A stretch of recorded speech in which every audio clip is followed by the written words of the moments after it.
Hello guys, Ping Yao here. Welcome to another episode of New Falmouth. This is episode 15. So before we get into today's build, I do want to just give out a quick shout out to all of the new subscribers who've recently joined the channel. I have just got over 100 subs, which is only a small amount of people compared to some of you guys out there. But it's a growing channel, and I'm very pleased that I've just broken the 100 people milestone, which is always good. So really just a question of onwards and upwards. I hope you continue to enjoy the videos, and all the new people that have joined, hopefully you'll enjoy this video. So just to get down to what we're doing in today's episode. First of all, I thought I would start work on this part of the city, which is where the downtown and central business district will be located. But I felt that actually it probably wasn't quite the right time to do that, because I realised that the waterfront here needs a little bit more polish before I can get to grips with the sort of downtown area of the city. I want to try and get some kind of the waterfront a little bit more developed. You will know that in a few episodes previous that I was working on this area, the historic harbour area of the city, and this area immediately borders that. And I really wanted to try and just get this part a little bit more kind of connected somehow to the downtown, or what will be the downtown. So the downtown itself will have to wait for another episode. I know I keep skirting around doing that, and maybe I'm just a little bit wary of starting that, just because the downtown is going to change visually how the city is read. I think it's going to be quite a dramatic change. At this stage, New Falmouth is very much a kind of low-rise, quite a small place in many respects, and as soon as I start building that downtown area, it's going to look completely different. So I'm just holding off a little bit, I guess, in terms of beginning that, just to try and get some of the context, this sort of area, a bit more kind of a bit more up to date, a bit more finished. So the main part of the build today is going to be focused on this area, and this is what is a running theme between my last episode, which was about the central train station, and this episode. And the running theme is, of course, trains, because what I thought I'd do here, not actually on this pier, but just on the kind of mainland part, is to build a historical train museum type of cultural place for people to visit. So very much kind of tied in with the historic harbour. The museum will become part of that kind of area, and I think probably quite a popular spot. Now, what I'm working on here with these little retaining walls, or actually they're just network walls, is where the actual museum will be positioned. And I knew I wanted it fairly kind of central to much of the city itself, I guess, and obviously it's right on the waterfront.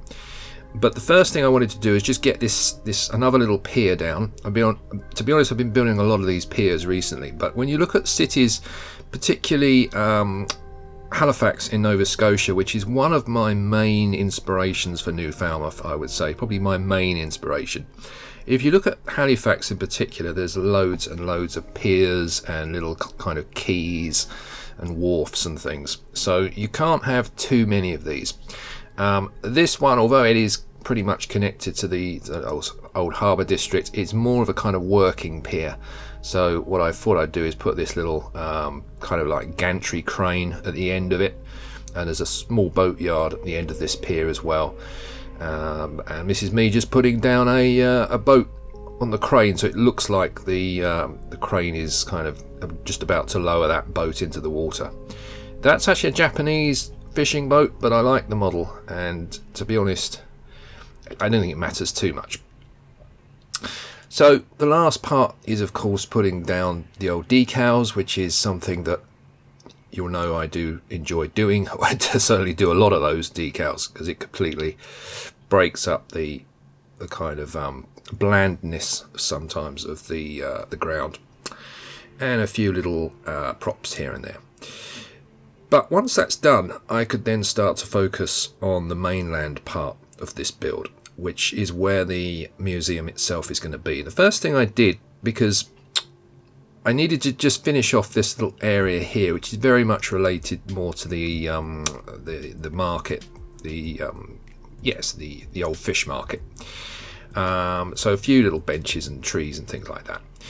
But then once that's done, I thought what I would do is actually put down a train in this position. And I imagine that the original railway that ran down to the harbour front, so the trains would have come in, collected the cargo and freight and everything from the harbour, and then trundled off out of the city.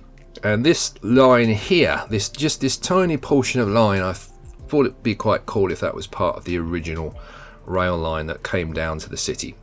And with that being said, I'm then putting down these lines here, and this is where the actual train museum itself is going to be located. So that little steam train I just put down is more kind of like an advert, I guess, for the museum.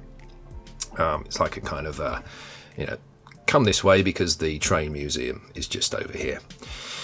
So now I'm putting these tracks down, and these tracks are where the museum is obviously going to be, and they kind of just end. I wanted to have the road and everything kind of cover the tracks, so eventually I'll probably get round to doing that, although in this episode I'm just focusing on this itself. But these tracks are pretty much cut off from the rest of the rail line because the railway is not used anymore.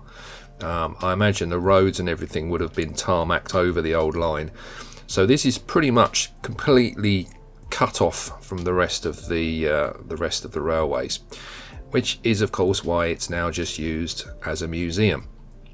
And I imagine that there would probably have been some kind of a cargo yard or something in this location, maybe some train sheds, and these are now converted to become the actual museum itself. And I don't do too much with this building just because I thought it would be quite nice to keep it fairly, as it is, just an old industrial building.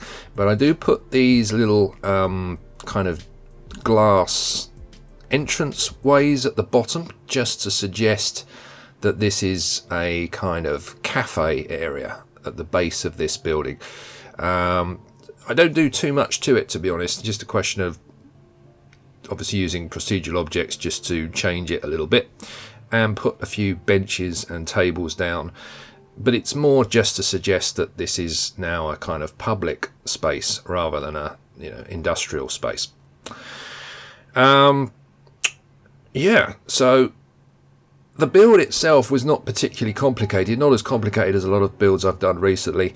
The only fiddly thing, I guess, with these builds, particularly when you're on the waterfront, is how I actually build these kind of waterfront complexes or these waterfront areas, because I use network walls and I usually use ploppable surfaces to make the ground, which means that there's nothing really to sit on. It's not proper ground.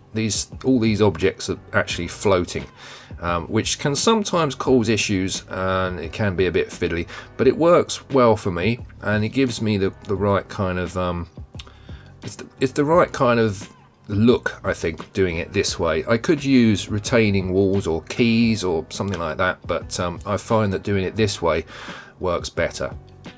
And if you're interested in seeing how I go about doing those piers and jetties and things, then I would definitely suggest checking out episodes 13 and 13.5, which was the historical harbour episodes, and I'll really show you then how I go about doing all of that sort of stuff.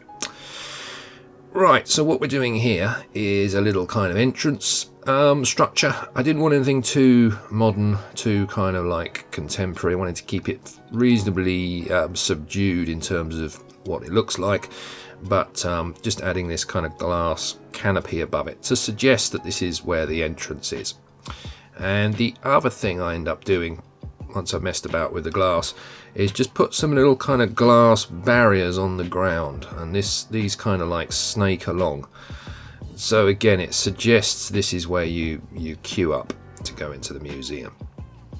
There's little things like that which I think kind of make it look a little bit more realistic, let's say.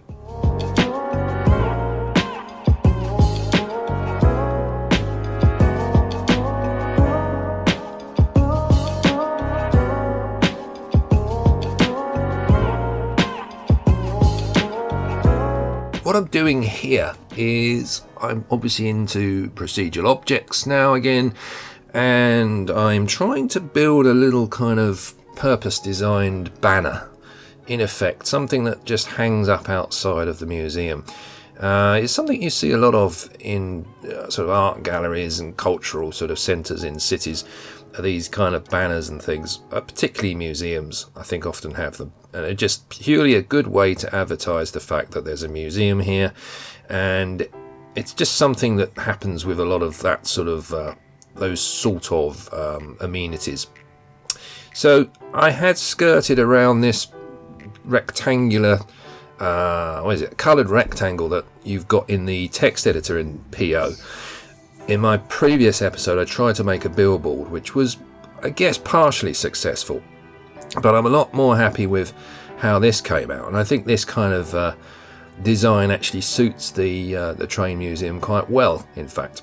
So I'm quite pleased with this. And also, if you change the colour of the background and just do sort of alternate colours, that also just makes it just pop a little bit more, I think, visually.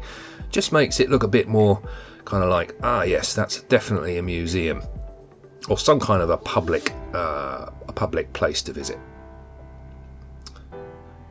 Now, this last part of the build is the actual fun bit, because obviously a train museum wouldn't be a train museum without trains. So this is what I'm doing now, is putting down all these amazing train models from the workshop, so many of them out there. And that's the problem most of the time, if you're building a modern city, which most of us are, just don't get the chance to use these models, and it's a real pity because they are beautiful trains, and that's really the reason I wanted to do a train museum, so that I could actually show off some of these models and get them into my city, because as I say, usually I just wouldn't have the chance. And I look at the detail on some of these trains, they're really stunning models, so it's kind of a bit like a showcase for guys on the workshop who've done all these models. I think it's just a really cool way to get them into your city.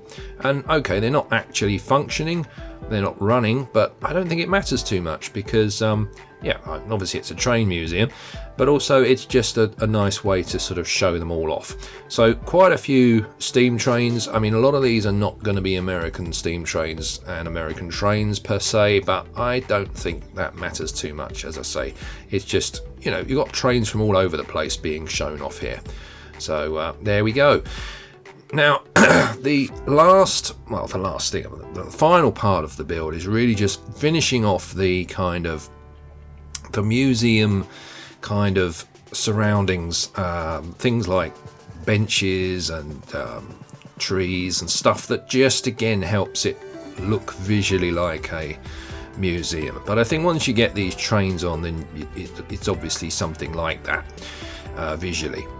But I did actually lose most of the build just after this point, which was kind of frustrating because I hadn't actually saved it recently, and I got out of the habit of doing that because I had a spate of the game crashing a good month or two ago. It seemed to be pretty unstable, and after I did a few tweaks here and there with mods, I got it to a point where it wasn't crashing at all.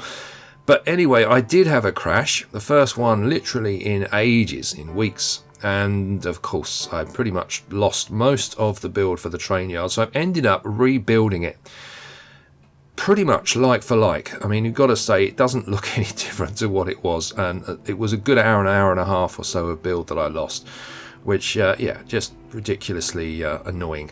And now I'm making sure that I obviously save it again, because the auto save feature I had turned on seemed to be causing issues as well. I seem to be having the game freeze and lock up literally for hours, just saying it was saving and not doing anything. So I ended up turning or disabling that as well, which meant that obviously now I have to manually remember to save it. But anyway, enough of that.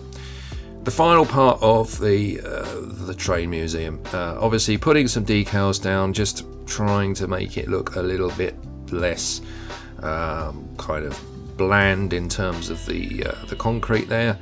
A few little expansion joints here and there just helps to give it a bit of detail. And then the final thing is some benches and trees and stuff like that. But anyway, I am going to bid you all farewell in a minute. This has been a shorter or smaller build than most, and to be honest, I quite enjoyed the actual build. It was a bit different, something a bit more unique, let's say. I don't think I've seen another train museum on anybody else's channels, so hopefully that's been interesting. So yeah, I shall see you next time in my other city, Santa Caprizia.